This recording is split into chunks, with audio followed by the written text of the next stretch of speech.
The worldview from the left in Cortez is the us versus them. It's classism. The straights versus the gays. It's the whites versus the blacks. It's the Me Too versus all the white males. Taste the rainbow, you filthy son of a bitch! Question of the day, does anybody out there really believe that companies like Amazon or Walmart get away with paying no taxes? Let me know. And which economic fallacy or myth do you most often run into in everyday conversation? Let me know. So let me warn you, this next segment is going to be a little nerdy. And by little, I mean it'll make Mayor Pete Buttigieg look like the Fresh Prince. So I just want to know that you understand this is going to be dry. I think it's an important segment because one of the most pervasive, oft-repeated myths that we hear in the current class warfare platform from the DNC is that mega corporations like Amazon, they pay nothing in taxes. Here you go.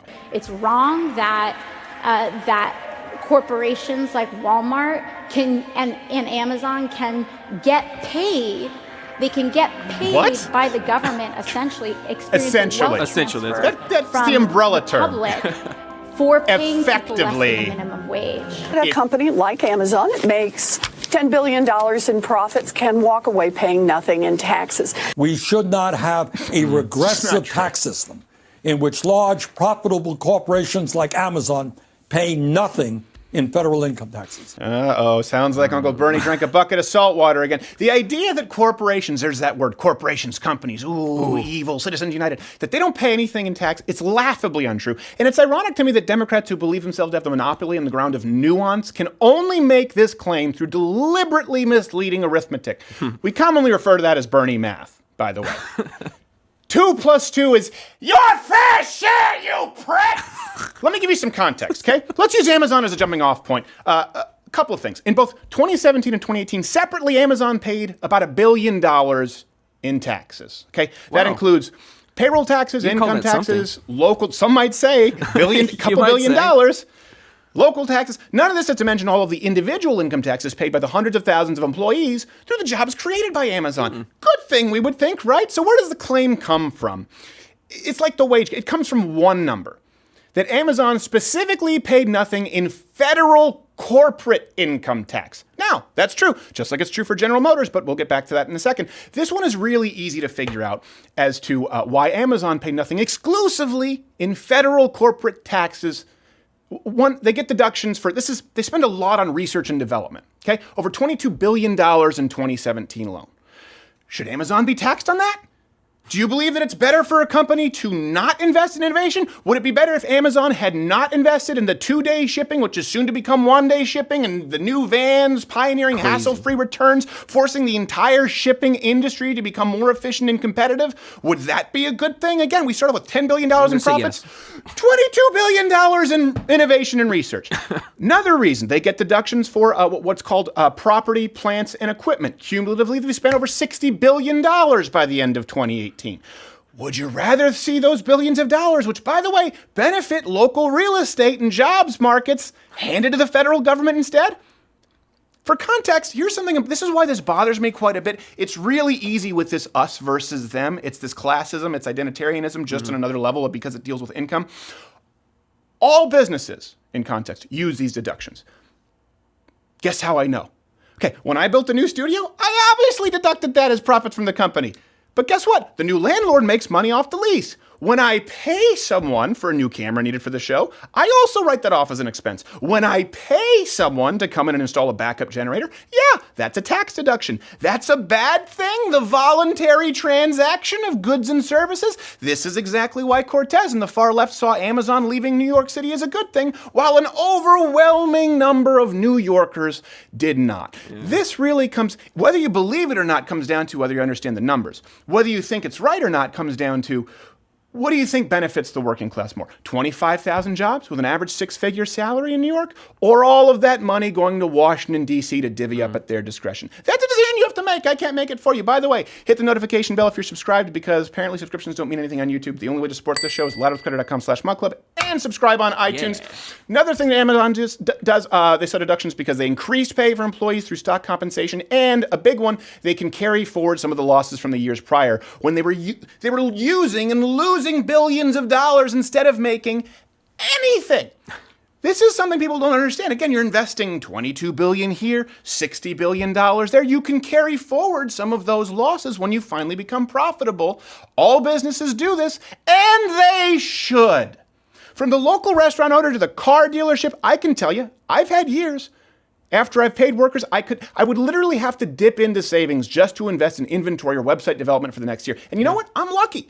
Because many businesses actually have to borrow money to invest in next quarter's earnings, let alone the next year. Often inventory, that's a huge borrowing. Sometimes you have to borrow to pay taxes. My father-in-law had to do that.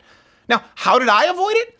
By paying myself zero for years. So we were pretty lucky that I didn't put any debt in the company. Now, if businesses couldn't do that, if they couldn't carry forward any losses, no one would invest, no one would take the risk to create a business. Consider this, 80% of restaurants, since we remove it from the big corporations, let's just go to restaurants. They do the same thing. They fail within the first 5 years, 80% of restaurants. Knowing that, a business owner, a restaurateur, who, Bernie, by the way, will tip his waitstaff exactly 18%. He has an app. I'm not paying a penny more!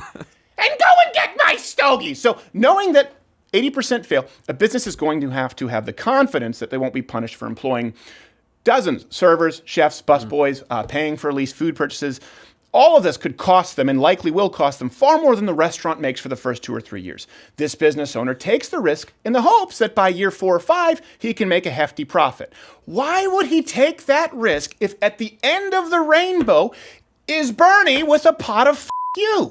Taste the rainbow, you filthy son of a bitch! I don't understand it.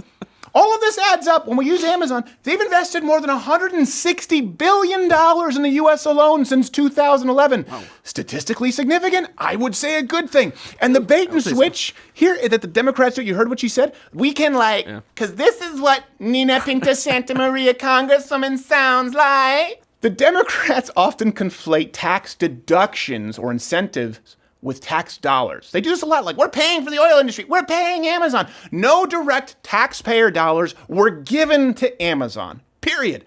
Amazon instead, they created hundreds of thousands of jobs and employed tax-paying citizens. Which brings me back to an earlier point. There's another massive company that paid nothing in federal taxes last year, okay? Can you remember what it is? Pause, go through the rewind machine. General Motors is the answer, everybody. What is General Motors? Why don't we hear them bitch about that? Could it be that the major difference here is that General Motors was actually part of an over $80 billion federal auto bailout? This is what's important. I've talked about this before. I'm not the party of big business or small business. I'm the party of good business. If you're running it honestly and you're not taking my money to run your business, if there's no ill-gotten gain, what the hell do I care if you're a billionaire, a millionaire, or 100,000-aire? We shouldn't care. Just like we shouldn't care if someone who runs the business happens to be black, white, Asian. It shouldn't matter to us as long as they're playing by the rules. But when it comes to General Motors, it's not good business. In other words, you, the taxpayer, unlike Amazon, who does not work for GM, likely does not drive a crappy GM car. You probably don't even live in the same state as a GM plant. You were directly paying for their union screw-ups, and they still can't get their balance sheets right. So again, this all comes down to your worldview. We can list the facts. And my question to you would be this. If you think they need to be paying more in taxes, if the $2 billion isn't enough, they need to be paying more in corporate tax. What should the tax system look like? What system would be better than the one that we have now that encourages people to employ hundreds of thousands of people? The worldview from the left in Cortez is the us versus them. It's classism. It's the wealthy versus the poor. They do the same thing. It's the straights versus the gays. It's the whites versus the blacks. It's the Me Too versus all the white males. It's the cis versus LGBTQ, AAIP, and whatever Slate is writing about that day. And they say we're trying to divide and conquer. Is your worldview us versus them and getting what you want, which is your fair share? The fair share is what you've earned, period. Or do you believe in sound business? Do you believe in the reward of risk? Do you believe that individuals have the right to spend their own money? That's really what this comes down to. The belief that Washington, D.C. should take this money, despite already getting billions of dollars, and they know how to better spend it than you. My economic worldview is, let's call it reductive. Let's call it simplistic. And I'd like to know your thoughts on this. I tend to believe that individuals, if given the freedom and the opportunity to do so, they do things relatively well. Not not all, but most, I tend to believe that government, if centralized and given enough power, tends to do things poorly. Hey there, if you like this video, this is the part where I would usually tell you to subscribe, but I can't do it anymore. I'm going to tell you to subscribe, and then YouTube is going to decide that we can't reach you even though you subscribe to this channel, and then I'll say hit the notification bell, and then the notification bell won't even be there anymore. I don't know what to say. More than likely you'll find my face in a milk carton. But do what you can to stop it. It probably won't do much.